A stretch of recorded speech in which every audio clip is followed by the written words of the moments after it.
இன்றைக்கி one day ஃபுல்லாக ஒரு சின்ன விலாக் தான் பார்க்க போகிறோம். காலையிலே சமையல் ஆரம்பிச்சாச்சு. இது சிம்பிளாக ஈஸியாக பண்ணக்கூடிய சமையல் தான். உள்ளி தீயல்னு சொல்லுவாங்க. உள்ளி தீயல் கொஞ்சம் குழம்பு மாதிரி வச்சுட்டு கீரை கடைய போகிறோம். இப்போ வந்து ஒரு கடாயில் எண்ணெயை ஊற்றி அதுக்கப்புறம் அதில் ஃபஸ்ட்டு எண்ணெய் ஊற்றி எண்ணெய் கொஞ்சம் சூடான உடனே வெங்காயத்தை போட்டு ஃபஸ்ட்டு வதக்கி எடுத்து வச்சுக்கணும். வெங்காயத்தை எடுத்து வச்சுட்டு அதுக்கப்புறம் எண்ணெய் நல்லா சூடாக தான் இருக்கும். ஆனால் கொஞ்சம் ஃபுல்லாக சிம்மில் வச்சுட்டு நீங்கள் என்ன பண்ணணும் அப்படின்னா, நான் இன்றைக்கி காலையில் வேலைக்கு போகிற இதில் ஃபுல்லாக வறுத்து அரைச்சிட்ருக்க முடியாது மசாலா. அதனால் பொடி போட்டு தான் வச்சுருக்கேன். மல்லிப்பொடி ஃபஸ்ட்டு போட்டுக்கணும் இந்த எண்ணெயில். மல்லிப்பொடி, அதுக்கப்புறம் வத்தல் பொடி.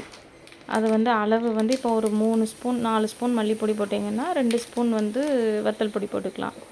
அந்த மாதிரி ரேஷியோவில் போட்டுக்கோங்க. போட்டுட்டு இப்போ நமக்கு குழம்பு என்ன கலரில் வேணுமோ, இப்போ அந்த எண்ணெயே லைட்டாக நீங்கள் அந்த பொடியை வதக்கி விட்டிங்கன்னா உங்களுக்கு பொடியோட பச்சை வாசனை போயிடும். பச்சை வாசனை போனதுக்கப்புறம் குழம்பு என்ன கலரில் வரணுமோ அந்த கலர் வந்த உடனே நீங்கள் அதுக்கப்புறம் தேங்காய் சேர்த்து வதக்கிடலாம். அது கொஞ்சம் ஈஸியாக இருக்கும். இப்போ குழம்பு எங்களுக்கு என்ன கலர் வரணுமோ வந்துருச்சு.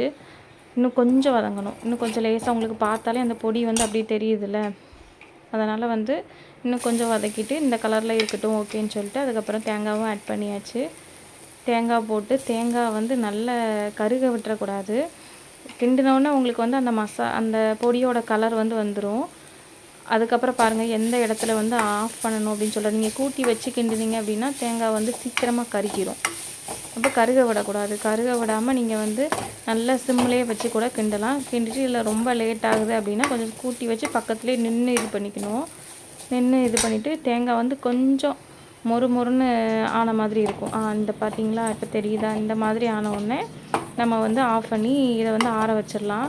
நான் அடுப்பை ஆஃப் பண்ணி யூஸ் பண்ண மாட்டேன். ஏன்னா ஆஃப் பண்ணிங்க அப்படின்னா திருப்பி ஆன் பண்ணும்போதெல்லாம் உங்களுக்கு அந்த லீக்கேஜ் ஆகும். அதிகமாக கேஸ் செலவாகும். அதனால் சிம்மில் வச்சுட்டு அடுத்து என்ன பண்ணணுமோ அதை ரெடி பண்ணி வச்சுட்டு தான் அடுத்தடுத்து வச்சு யூஸ் பண்ணுவேன். ஃபுல்லாக சமையல் முடிஞ்சதுக்கப்புறம் தான் ஸ்டவ்வை ஆஃப் பண்ணுவேன். அது வரைக்கும் சிம்மில் வச்சு மாற்றி யூஸ் பண்ணிக்குவேன். இது ஒரு சின்ன டிப்ஸு. இதை நீங்கள் முடிஞ்சால் ஃபாலோ பண்ணுங்கள்.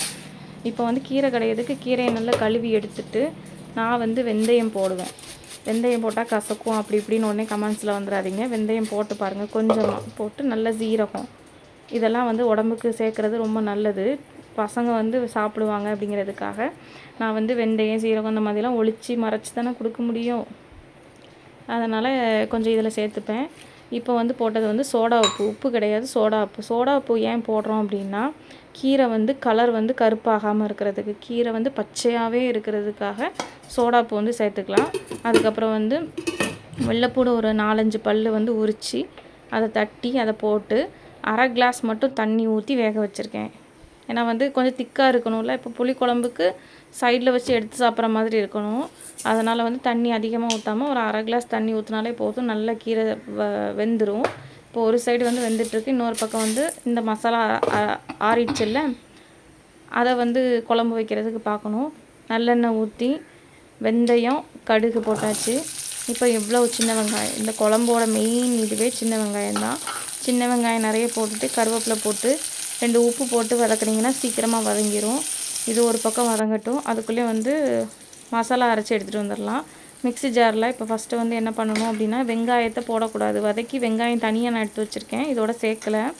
ஏன்னா உங்களுக்கு தேங்காய் மொறுன்னு இருக்கும். மொறுன்னு இருக்கும்போது ஃபஸ்ட்டு தேங்காவை மட்டும் நீங்கள் போட்டு அரைச்சிங்கன்னா உங்களுக்கு தேங்காய் நல்லா நைஸ் ஆயிரும். நைஸ் ஆனதுக்கப்புறம் நீங்கள் வெங்காயம் போட்டிங்கன்னா, ஏன்னா வெங்காயத்தில் கொஞ்சம் ஈரத்தன்மை இருக்கும். அப்போ அந்த மொறுன்னு உள்ள தேங்காயும் அந்த ஈரத்தன்மையும் நல்லா அரையாது. இது ஈஸியாக அரைஞ்சிரும். அதுக்கப்புறம் வெங்காயமும் தண்ணி ஊற்றி நல்லா இது அரைச்சிக்கலாம். இங்கே காயப்பொடி, சட்டியில் காயப்பொடி போட்டால் தான் உங்களுக்கு நல்லாயிருக்கும், டேஸ்ட்டு கொடுக்கும். அதனால் இதோட வதங்கும் போதே காயப்பொடியும் அந்த பாத்திரத்தில் டைரெக்டாக போட்டுடலாம். போட்டு ஒரு கிண்டி விட்டுட்டு இப்போ வெங்காயம் நல்லா வதங்கிருச்சு. அரைச்சி வச்சுருந்த மசாலா இதில் ஊற்றிட வேண்டியதான். பாருங்கள், ஊற்றும் போது என்னடா கலர் வரலையேங்காதீங்க. புளி சேர்த்த உடனே அந்த குழம்போட கலர் வந்துடும். இப்போ கீரை நல்லா வெந்துருச்சு. பாருங்கள் எவ்வளோ பச்சையாக இருக்குதுன்னு. அந்த பச்சை கலர் போகாமல் இருக்கிறதுக்கு தான் சோடா உப்பு போடுறோம். அதுக்கப்புறம் பார்த்திங்கன்னா குழம்பு இந்த அரைச்ச மசாலாவோட பச்சை வாசனை போகிற வரைக்கும் கொஞ்சம் கிண்டி விடணும். கிண்டி விட்டுட்டு தரன்னு கொதித்ததுக்கப்புறம் நம்ம புளியை அதுக்கப்புறம் ஆட் பண்ணணும். நல்லா புளி கரைச்சி வச்சுட்டு புளியை ஊற்றி வச்சிட வேண்டியதுதான். புளியை ஊற்றிட்டு இப்போ இடையில ஒரு சின்ன டிப்ஸ் ஒன்று சொல்கிறேன் ஹவுஸ் ஒய்ஃப்ஸ்க்கெலாம். நம்ம வந்து இப்போ வெயில் டைம் வந்து கிச்சன் கிட்டேருந்து சமைக்கும் போது நமக்கு வந்து நிறைய வேக்கட்டும் அப்படின்னு சொல்லிட்டு விட்டுட்டுருக்காதீங்க. பக்கத்தில் ஒரு துண்டு வச்சுக்கோங்க. துண்டு வச்சு தொடச்சிட்டே இருங்க. இப்போ நமக்கு உடம்புலேருந்து வரக்கூடிய வேர்வை என்ன பண்ணும் அப்படின்னா, நம்ம துடைக்காமல் அதோடய சமைச்சிட்டு இருந்தோம் அப்படின்னா நமக்கு திரும்ப அந்த வேர்வை வந்து உள்ளேயே போயிடும், தலைக்குள்ளேயே போயிட்டு உங்களுக்கு வந்து தலையில் வந்து நீர் கோர்த்து தலைவலி வந்து வரும். மேக்ஸிமம் வந்து இந்த விஷயம் வந்து மோஸ்ட் ஆஃப் த பொண்ணுங்களுக்கு வந்து தெரிகிறதில்ல. நான் வந்து தலைவலி வந்து ரொம்ப கஷ்டப்பட்டு அனுபவித்ததுக்கப்புறம் தான் நான் அதனால் சொல்கிறேன். அதுக்கப்புறம் வந்து நான் ஹேபிட்டாகவே வச்சுருக்கேன். ஒரு டவல் வச்சுப்பேன். அப்படி இல்லைன்னா டக்குன்னு பக்கத்தில் தண்ணி இருக்கும், ஃபேஸ் வாஷ் பண்ணவோ இல்லை சாரியோ ஏதாவது ஒன்று வச்சு தொடச்சிட்டே தான் இருப்பேன். வேர்வை வந்து தொடச்சிட்டே இருந்தீங்கன்னா உங்களுக்கு வந்து அந்த பிரச்சனை வந்து தலைவலி வந்து வராமல் தடுக்கலாம். அதுக்கப்புறம் பார்த்திங்கன்னா நம்ம நல்லா குழம்பை இது பண்ணி வச்சிட்டோம். இந்த மாதிரி எண்ணெய் பிரிஞ்சு வரணும்.